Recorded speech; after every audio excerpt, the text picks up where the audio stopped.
In this lecture, we will be discussing Bootstrap as one of the front-end CSS framework. So we'll start with the kind of overview of the properties of the front-end framework that we have discussed already in the previous lecture.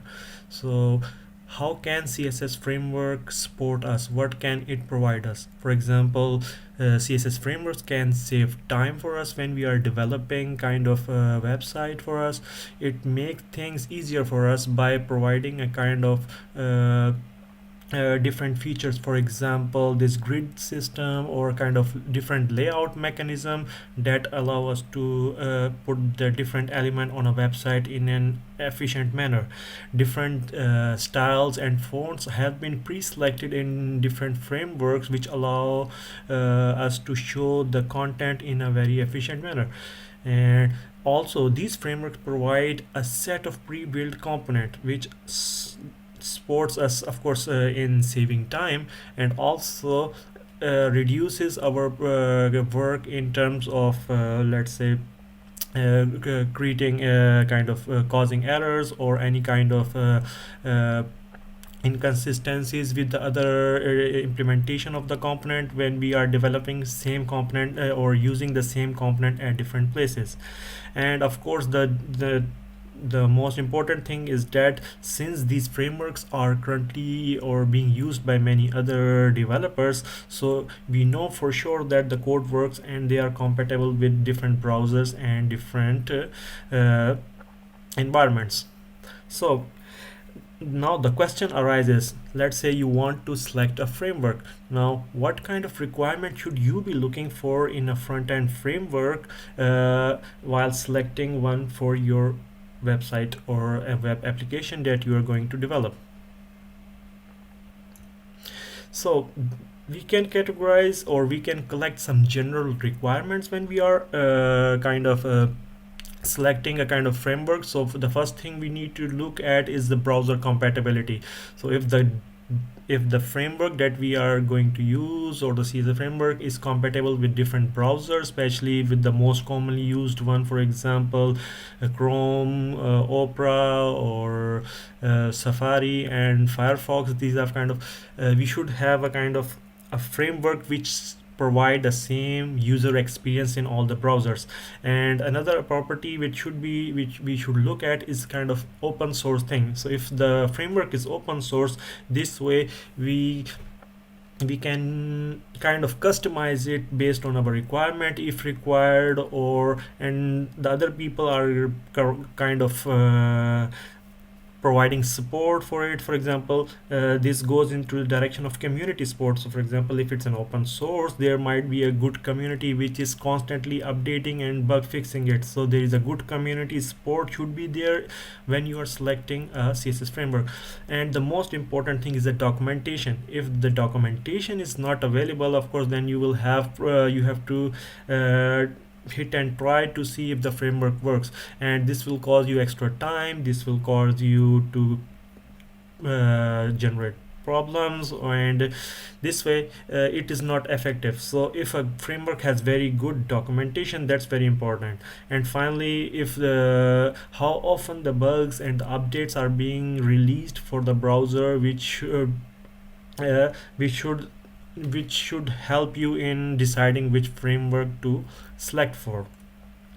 Now, beside these general requirements, there are some kind of core requirement that you should look at. For example, how easy is this to learn? For example, let's say you are starting to use one CSS framework, but it is very complex and it's difficult to get started with it, so you will lose time in first learning it and then using it. Instead, you should opt for a framework which you are already familiar with and or it's easy to learn. And these days, responsive design is kind of important requirement, which we will go into details when we will discuss this core requirement. And of course, the reusable component should be as a kind of one core requirement, because of course when you are developing an application, web application, you having lot of pre-built components make things a lot easier for the developer to use them and customize them if required. And similarly, how many extensions or plugins or add-ons are available for these kind of frameworks. And finally, how many, if there are any kind of variety of templates that you can use. So all these kind of core requirements will help you in selecting and finalizing the framework that you are going to use. And these core requirements are the one which we are going to use to discuss Bootstrap as well. So as a part of this lecture, what we are going to do is we are going to kind of develop our SOCO website, a kind of example project which should look something like this. For example, okay, let me show you an example. So this is the application that we are going to develop throughout this lecture, step by step. Of course, we are not going to go into the details of each and everything, but we will focus on the most important thing. So the idea is that we will develop this website and which will have a different components available, which will have responsiveness available to it, and then we will step by step discuss different features of Bootstrap together by implementing this application. So a basic introduction to the Bootstrap is a kind of, it's an open source front-end framework which was first developed by Twitter, and it follows a responsive design approach which allows same application to appear similarly on different devices. And it follows a kind of mobile first approach. We will go into detail of this, which suggests that we first design our application by keeping mobile in the mind, and then step by step we discuss and we implement the layouts for other devices which has a higher which have more space available to them. And it's a HTML, CSS and JavaScript based UI framework, and it supports a wide variety of plugins, add-ons and pre-built components. So in terms of general requirement, we can see that in terms of browser compatibility, all modern browsers supported by are supported by Bootstrap. For example, Firefox, Chrome, Safari, Internet and Opera. So it's a kind of one of the most kind of popular frameworks. So it uses it support all framework web browsers. And since it's an open source, you can get and download all of its code available in the Bootstrap website, and you can customize it according to your need. And it has a very good community support since it's backed and it's developed by Twitter and it is still being supported. So there is a good community support available. So these are few of the kind of URLs where you can discuss and provide kind of get in contact with the community of the Bootstrap. As far as the documentation is concerned, I think it is one of the most kind of well documented framework where you can easily find the problems that you are facing. And of course, if the documentation does not address one of the kind of any problem or specific issues, you can always look for them in the community support forums where usually things are discussed very frequently. And since it has the good community supports and it's open source, it has a kind of minor and major updates are frequently coming. For example, like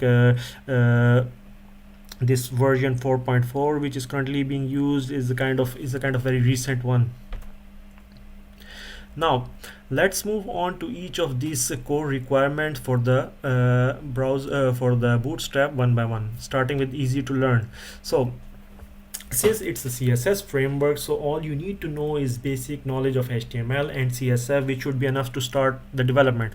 So if you want to just design a layout, HTML, CSS is enough. Of course, the knowledge of JavaScript is required when you want to connect it with your back end or kind of do kind of interaction with the component by, for example, generating event handlers or developing the logic behind this HTML and CSS interface. But still, that's an advanced feature. For the basic things and the UI design can be easily done by just HTML and CSS. There are a lot of templates and classes available that will help you to start a predefined application and then customize it according to your need. It has well structured documentation, so it's very easy to learn, and there are a lot and lot of tutorial available even in W3 School and Udemy. There are courses available which you can take to learn Bootstrap 4.